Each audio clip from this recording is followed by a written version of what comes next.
Salut à tous, avant de vous inviter sur la vidéo affichée à l'écran, je vais vous présenter la troisième nuit de Glitch Attraction sous un mini format récapitulatif.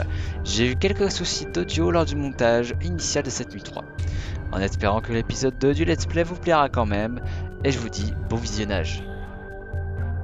Donc, cette nuit est inspirée du troisième jeu de la licence Five Nights at Freddy's, j'ai nommé FNAF 3. Mais en parallèle au jeu d'origine, on aura à surveiller deux animatronics. Le premier est sans aucun doute Springtrap, et le second se nomme Dreadbear. Il apparaît pour la première fois officiellement dans Five Nights at Freddy's Hellpointed à travers un DLC d'Halloween. Il aura la possibilité de vous attaquer par les couloirs de gauche et de droite, et le seul moyen d'y échapper sera de se cacher sous le bureau des caméras de surveillance.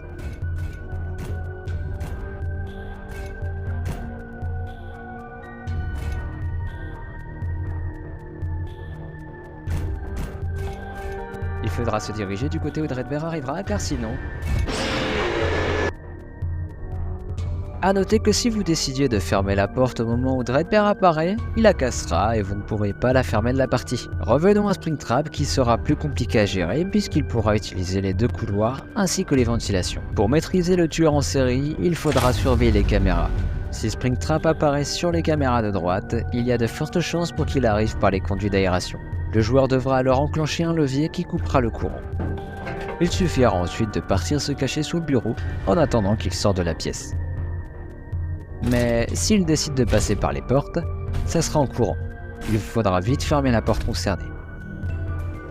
Mais si Dreadbear est déjà passé par là et qu'à son arrivée vous aviez fermé la porte, bah c'est game over.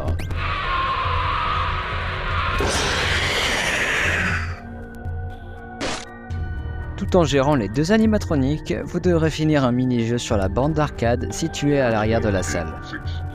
Après l'arcade terminée, vous pourrez accéder à la fin de la nuit 3.